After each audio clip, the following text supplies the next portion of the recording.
40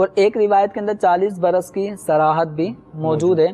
تو بالفرض یہ نمازی کے سامنے سے گزرنے والا 40 برس ایک طویل عرصہ، 40 مہینے یہ بھی طویل عرصہ، 40 دن بھی ایک طویل عرصہ، یہ 40 سیکنڈ بھی انتظار نہیں کر رہا.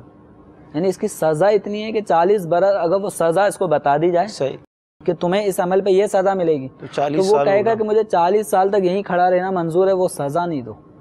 یا 40 سیکنڈ انتظار نہیں ہوتا کہ یہ اتحیات میں بیٹھا ہے، یہ اتحیات کتنی دیر میں پڑھ لے گا، 15-20 سیکنڈ یا 1 منٹ لے لے گا اتحیات کی حالت میں. تو کھڑے ہو کے انتظار کرنا اتنا دشوار لگ رہا ہوتا ہے تو آگے سے گزر جاتے ہیں، بڑی بے باکی کے ساتھ گزر جاتے ہیں. تو اللہ تبارک و تعالی ہدایت عطا فرمائے. یہ نمازی کے سامنے سے گزرنا بہت سخت گناہ کی بات ہے. یا نمازی اسلامی بھائیوں کو بھی آپ کچھ مدنی پھول دیں گے کہ وہ بھی، کیونکہ غفلت کا دور ہے، سستی کا دور ہے اور لوگ احتیاط نہیں کرتے. بعض اوقات نمازی بھی ایسی جگہ نماز شروع کر دیتے ہیں کہ لوگوں کو تکلیف ہوتی ہے. یہ دیکھا ہے عام طور پہ جیسے بڑی مساجد میں بھی ایسا ہوتا ہے کہ پلر کے پیچھے نماز، محتاط جو نمازی ہوتے ہیں وہ پلر کے پیچھے یا سترے لگے ہوتے ہیں ان سنتیں پڑھنے کے لیے، وہ ستروں کے پیچھے آگے پڑھتے ہیں تاکہ کوئی سامنے سے گزرنا بھی چاہے سترے سے آگے سے تو گزر سکے. اب ایک تعداد ایسی ہے کہ ایک پلر سے لے کے دوسرے پلر تک کئی فٹ کا فاصلہ ہے، گزوں کا فاصلہ ہے. اب وہ بیچ میں کھڑے ہو کے نماز پڑھنا شروع کر دیتا ہے. پلر کے پیچھے کھڑا ہو تو لوگ گزر سکیں، اب دونوں پلروں کے درمیان کھڑا ہو کے نماز پڑھ رہا ہوگا. اب بیچارہ جو سامنے سے جانا چاہے بس اوقات اس کے لیے آزمائش ہو جاتی ہے. یا مسجد کے عام طور پہ جیسے ہال حصے سے کوئی برآمدے کی طرف آ رہا ہوتا ہے یا صحن کی طرف نکلنا چاہ رہا ہوتا ہے، صحن میں بڑے مزے سے نماز پڑھ رہے ہوتے ہیں اور سامنے کچھ بھی آڑ نہیں ہوتی. تو نمازیوں کو چاہیے کہ پلر کے پیچھے یا جو سترے رکھے ہوتے ہیں ان کے پیچھے نماز پڑھیں تاکہ گزرنے والوں کے لیے گزرنے میں کوئی گناہ بھی نہ ہو اور نہ جانے کون کس مصیبت میں ایمرجنسی میں بھاگ رہا ہو تو اس کے لیے بھی یہ دشواری نہ ہو. تو یہ نمازی کے لیے ویسے بھی ایسے مقامات پہ کہ جہاں سے لوگوں کا گزر ہوگا ان جگہوں پہ سترا مقرر کرنا، سترا رکھنا یہ مستحب ہے. اب یہ گھر سے کوئی لاتا نہیں ہے لیکن جو مسجدوں میں سترے رکھے ہوئے ہیں ان کو استعمال کیا جائے، پلر کے پیچھے پڑنی چاہیے. مدی چینل کے ناظرین، ابھی آپ نے یہ بھی سماعت فرمایا کہ نمازی کے آگے سے گزرنا کتنا سخت گناہ ہے، وعید ہے. اللہ تعالیٰ ہمیں محفوظ فرمائے. نماز کے مفسدات پر ہمارا یہ سلسلہ چل رہا ہے. حضور اس کو اگر آپ آج کمپلیٹ کر لیں تو پھر کچھ کالز بھی ہیں، تو یہ کمپلیٹ ہونے کے بعد انشاءاللہ ہم کالز کو شامل کر لیں گے انشاءاللہ. نماز کی حالت میں نماز توڑنے والے امور میں سے ایک ضمناً جو گزشتہ سوال تھا امام کے انحراف والا، بلا عذر سینے کو سمت قبلہ سے 45 درجے یا اس سے زیادہ اگر کسی نے پھیر دیا تو نماز ٹوٹ جاتی ہے. ٹھیک ہے، یہ سینہ اگر 45 ڈگری سے زیادہ دائیں یا بائیں قبلے سے پھر گیا تو اس صورت میں نماز ٹوٹ جائے گی. اور ہمارے شہری علاقوں میں اب جو میں سبب بیان کرنا چاہ رہا ہوں نماز توڑنے کا، وہ ہمارے عام طور پہ شہری علاقوں میں نہیں لیکن جو گاؤں یا اندرون سینی اس طرف کے علاقوں میں یہ بات پائی جاتی ہے کہ سانپ آ گیا، بچھو آ گیا یا کوئی بھی ایسی زہریلی چیز، موذی جانور آ گیا کہ اس کے ڈنگ سے یہ آدمی مر سکتا ہے یا شدید بیمار ہو جائے گا. تو سانپ یا بچھو نماز کی حالت میں اگر کوئی مارے تو اس کی کچھ شرائط ہیں. ٹھیک ہے، جن شرائط کو سامنے رکھ کر اگر اس نے مار دیا تو نماز نہیں ٹوٹے گی. مثلا 3 قدم نہ چلنا پڑے اور 3 ضربیں نہ مارنی پڑے. مثلا 2 قدم میں ہی وہ مار دے اور 3 مرتبہ نہ مارے، 2 مرتبہ میں ہی، زیادہ سے زیادہ 2 مرتبہ میں ہی اس کو مار دے یا اس کو بھگا دیا تو اس کی اجازت ہے. یہ بھی اس وقت ہے کہ جب نمازی کے سامنے سے وہ گزر رہا ہو تو پھر سانپ، بچھو، اس طرح کے موذی جانوروں کو مارنے کی اجازت ہوگی. اور اگر تکلیف پہنچانے کا کوئی اندیشہ ہی نہیں ہے، مثلا وہ کونے سے دور جائے جا رہا ہے اور یہ اپنا نماز پڑھ رہا ہے، اس نے سانپ کو دیکھا، اس کے ذہن میں آئے گا سانپ کو مارنا چاہیے. جب اس کی سانپ کی طرف سے یا بچھو کی طرف سے تکلیف پہنچانے کا کوئی اندیشہ نہیں ہے تو اس صورت میں ان کو مارنا مکروہ ہے. ایک اور بات ہے، پے در پہ اپنے جسم کے بال اکھیڑ دیے، پہلے ایک بال توڑا، پھر دوسرا توڑا، پھر تیسرا توڑا، تو اس طرح پے در پہ مونچھوں کے بال یا ناک کے بال وہ کھینچ لیے تو 3 بال اس طرح پے در پہ لگاتار توڑنے سے نماز ٹوٹ جاتی ہے. اور ایک بات تھی، نماز کے ایک رکن میں 2 سے زیادہ مرتبہ اگر کھجا لیا، ہاتھ کا استعمال کیا تو اس سے نماز ٹوٹ جائے گی. اور ایک اہم چیز ہے، تکبیر تحریمہ کا غلط تلفظ. صحیح ہے. تو بسا اوقات یہ تکبیر تحریمہ چونکہ نماز کے شروع میں کہی جاتی ہے، اس کا تلفظ ہی اگر کسی نے غلط کیا، مثلا اللہ اکبر کو اللہ اکبار یوں کر کے اگر کسی نے شروع کیا تو اس سے نماز شروع ہی نہیں ہوئی. صحیح. اور اگر اللہ اکبر صحیح کہہ کے نماز شروع کی، اب اس کے بعد رکوع میں جانے کی تکبیر میں اللہ اکبر یوں کر دیا تو نماز ٹوٹ گئی. کہ اکبر کا معنی ہے سب سے بڑا، ٹھیک ہے، اور اکبار کا معنی معاذ اللہ ڈھول. استغفر. تو اللہ اکبر اللہ سب سے بڑا ہے، اللہ اکبار کا مطلب معاذ اللہ بہت سنگین بن جائے گا.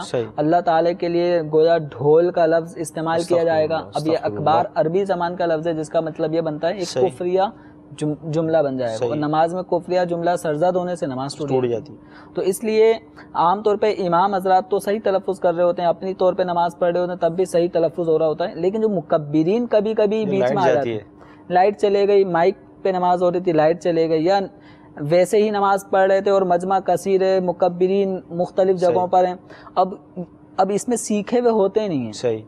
مکبرین کہاں کھینچنا ہے کہاں نہیں کھینچنا، طلب بس یہ آواز پیچھے لوگوں تک پہنچانی ہے، کیونکہ پیچھے لوگوں کو آواز نہیں آ رہی. صحیح. تو یہ ان کی آواز ہوتی ہے اچھی. صحیح. یہ چاہتے ہیں پیچھے تک میری آواز چلے جائے گی اور کسی مکبر کی ضرورت ہی نہیں ہے. اب یہ اللہ اکبر کو اللہ اکبار اگر کسی نے کہہ دیا تو اس کی تو اپنی گئی، اور جو اس کے آواز سن کے رکوع سجود سب کچھ کریں گے ان کی بھی گئی. تو اس لیے مکبر بننا کس کو ہے کس کو نہیں ہے، تو یہ کوئی شوق والا معاملہ نہیں ہے، آپ ایک ذمہ داری لے رہے ہوتے ہیں. صحیح بات. ہوشیاری دکھاتے ہیں بعض اوقات اسلام. تلفظ اچھے ہوں یہ سیکھیں. ہاں مکبر ہونا جہاں امام کی آواز پیچھے مقتدیوں تک نہیں پہنچ پا رہی تو مکبر کا مقرر کرنا سنت ہے. ٹھیک ہے. تو یہ بہت بڑی سعادت ہے مکبر بننا، یعنی سنت سے ثابت ہے. صحابہ کرام علیہم رضوان ایسے مواقع پر مکبرین کے فرائض انجام دیتے تھے اور یہ آواز پیچھے تک امام کی پہنچا کرتی تھی. رسول اکرم صلی اللہ تعالی علیہ وسلم کی پیچھے ابتدا میں یوں نمازیوں کی تعداد متعدد ہوتی تھی. تو یہی اب جب مکبر بنا تو اس کو چاہیے کہ تلفظ سیکھے. اچھا اب اس میں بسا اوقات ایسا بھی ہو سکتا ہے کہ پیچھے آواز نہیں آ رہی، اب یہ آیا تھا دوسری رکعت میں کوئی مقتدی، تو امام صاحب کی آواز پیچھے والوں کو نہیں آ رہی، تو اب یہ جو نماز پڑھتے پڑھتے اس نے کہا چلے میں تکبیر کے فرائض مکبر بن جاتا ہوں، یہ مکبر بنتا رہا، اب اس کی تو ایک رکعت باقی ہے، تو اب یہ کیا کرے گا؟ سلام کیسے پھیرے گا؟ امام تو سلام پھیر دے گا، تو اگر اس نے بھی سب کو سلام پھروا دیا تو اس کی اپنی نماز گئی. تو عام طور پہ اس کے پیچھے سارے مسبوق ہی ہوں گے. تو اب یہ کیا کرے گا؟ امام نے سلام پھیرا، یہ چونکہ سلام نہیں پھیرے گا، یہ خاموشی سے اپنی نماز اب پڑھتا رہے گا. اب چونکہ امام کے سلام پھیرنے کے بعد سارے مکبرین ہو جاتے، سارے نمازی اپنی اپنی نماز اب پڑھ رہے ہوتے ہیں جو مسبوق ہوتے ہیں. اب یہ مکبر یہ نہیں کہے گا کہ میں سب کو اب دوبارہ تکبیریں کہتا رہوں، اب اس نے اپنی پڑھنی ہے اور اب تکبیریں نہیں کہنی، اپنی نماز یہ الگ پڑھے، دوسرے مقتدی اپنی پڑھیں. تو نماز کے مفسدات ہمارے کمپلیٹ ہو گئے. ایک آخری یہ ہے کہ اگر قرات کے دوران کوئی اس طرح تلفظ کیا کہ جس کی وجہ سے معنی فاسد ہو گیا، معنی بگڑ گیا، فاسد ہو گیا، کوئی کفریہ معنی بن گیا، تو اس سے نماز ٹوٹ جاتی ہے. مدنی چینل کے ناظرین، الحمدللہ عز و جل ہمارا یہ سلسلہ آج نماز کے مفسدات، وہ چیزیں کہ جو نماز کو توڑ دیتی ہیں، یہ آج ہمارا یہ بھی چیپٹر کلوز ہوا، کمپلیٹ ہوا. انشاءاللہ آئندہ ایک نئے موضوع کے ساتھ ہم سلسلہ لے کر حاضر ہوں گے. آخر میں 2 کالز کو ہم شامل کرتے ہیں.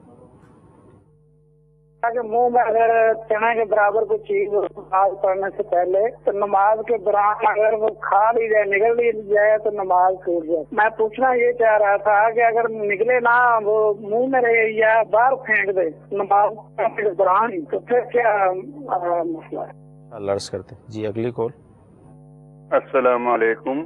وعلیکم السلام ورحمۃ اللہ وبرکاتہ. میرا نام محمد شفیق ہے اور میں راولپنڈی سے بول رہا ہوں. میرا سوال یہ ہے، یہ نماز میں منہ میں کوئی چیز آنے کے بارے میں ہے. سوال یہ ہے کہ کھانسی بہت زیادہ ہوتی ہے، تو اگر منہ میں سوالین کی گولی رکھ لی جائے تو اس سے گلا صاف رہتا ہے اور کھانسی نہیں آتی، کیا یہ جائز ہے یا نہیں؟ انشاءاللہ عرض کرتے ہیں. گولی تو چنے کے برابر یا سے بڑی ہوتی. جی کیا فرمائیں گے؟